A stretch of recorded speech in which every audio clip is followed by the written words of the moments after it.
Hello, everyone. Thank you for joining me. I'm Yoshi Lan, and I'm going to be talking about something that a lot of people talk about but don't really seem to understand, at least not on a very deep spiritual level.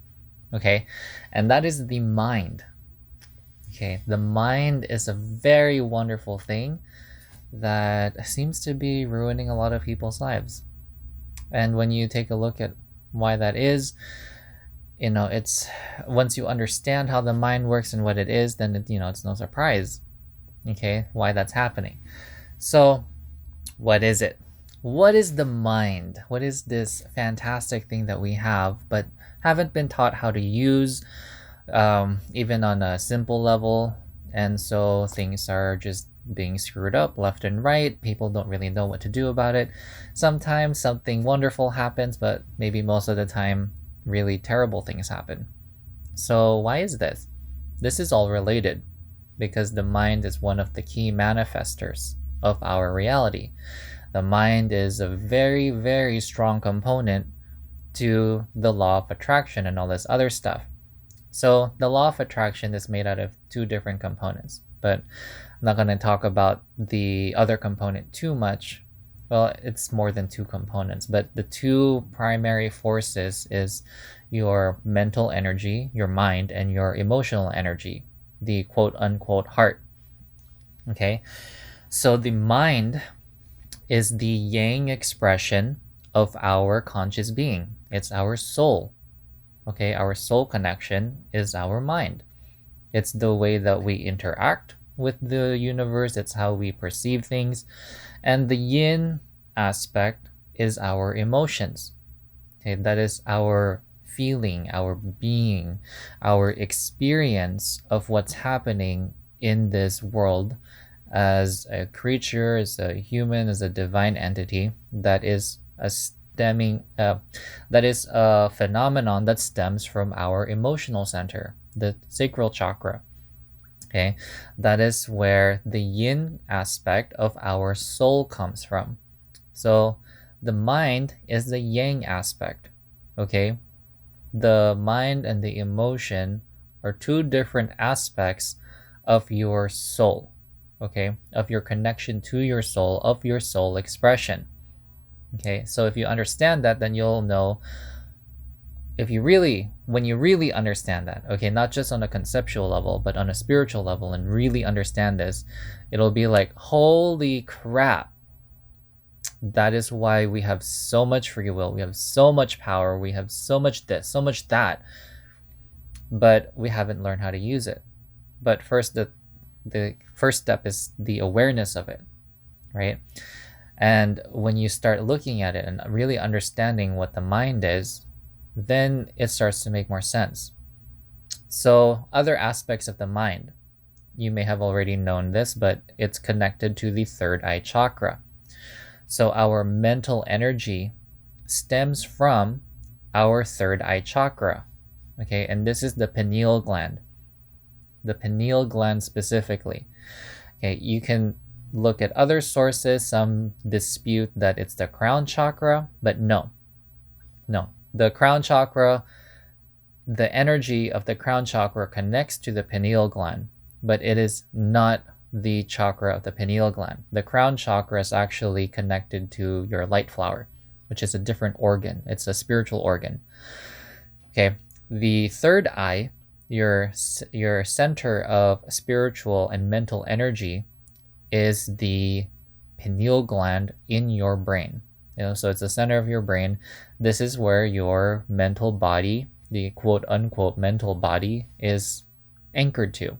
Okay, and I don't subscribe to the whole mental body thing.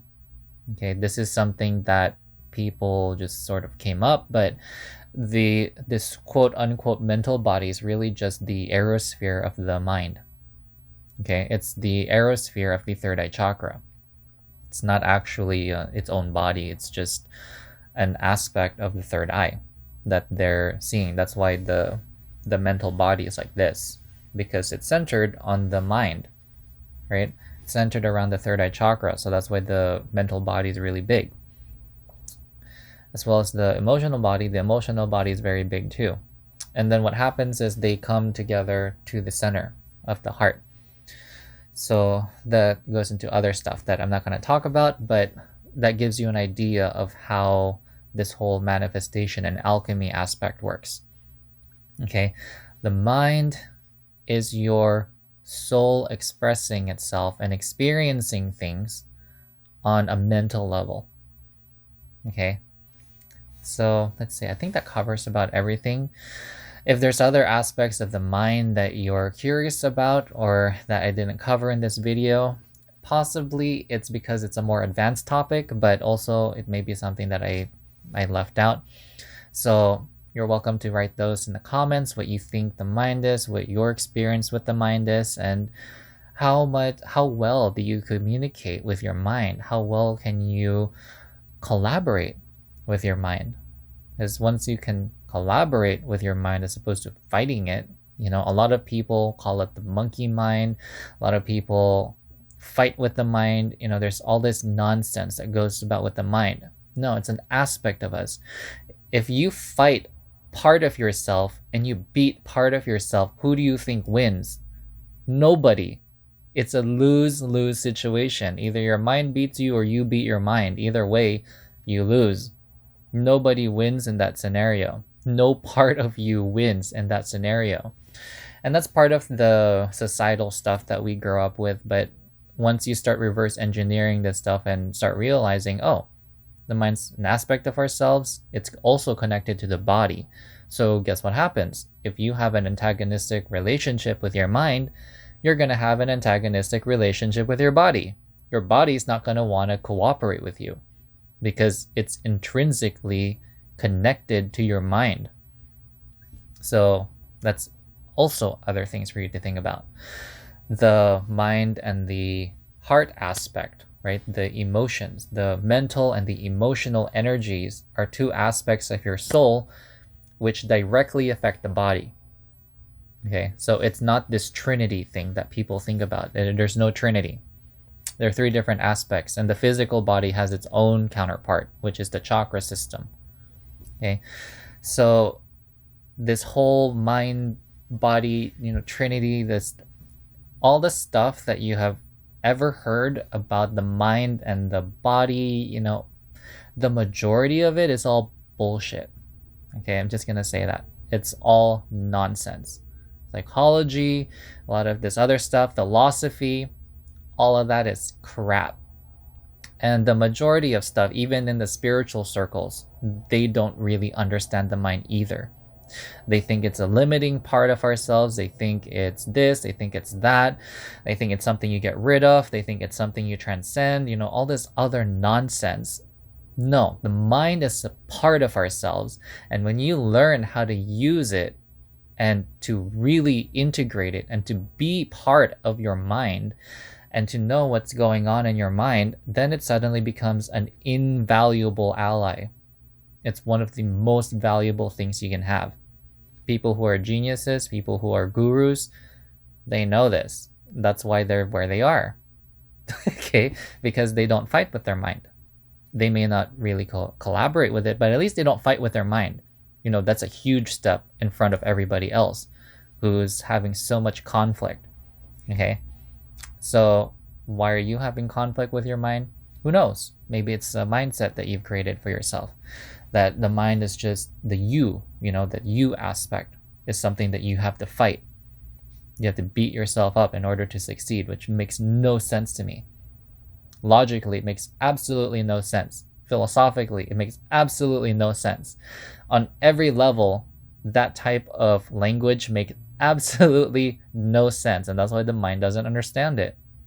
What does it mean to fight yourself, to beat yourself? That doesn't make any sense. You are yourself. Okay?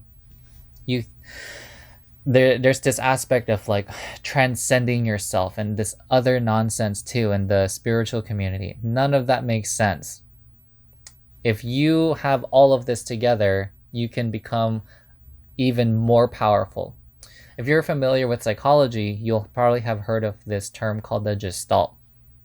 Okay, the Gestalt is a philosophical and also a mental thing, a psychological aspect about how the sum of its parts are greater than the whole, because there's this synergistic aspect that happens when you put all these things together. It creates a different type of energy. You can call it harmony, you can call it synergy, you can call it whatever you want, but it becomes something different. So think about how powerful you could be, how holy you can be, right? This holiness aspect is not something that's confined to religion. That's ridiculous. Being holy has nothing to do with religion or God or any of that stuff. Being holy has everything to do with being whole, holistic. That's where the word comes from. It comes from holy, holism, holiness. So if you want to be an amazing person, an amazing divine being on this planet, in a physical body, granted, you can still be a divine being in a physical body, but how can you do that if you don't have your mind, if you don't have your heart? It doesn't make any sense.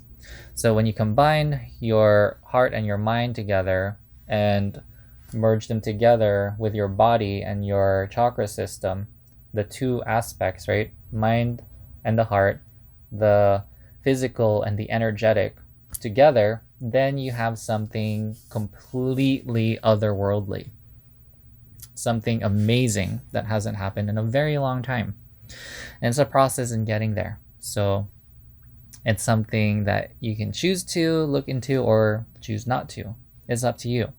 But the mind is a wonderful tool. The mind is a wonderful ally. The mind is a wonderful all kinds of things.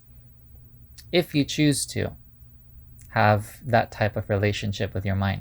It's all choice because we have free will. All right. Thank you so much for watching. I'll see you guys around. Namaskara. And thank you so much for your support. If you'd like to support me even more, please subscribe to my channel and also like my videos and share this with other people. All right. Have a great day. See you guys around.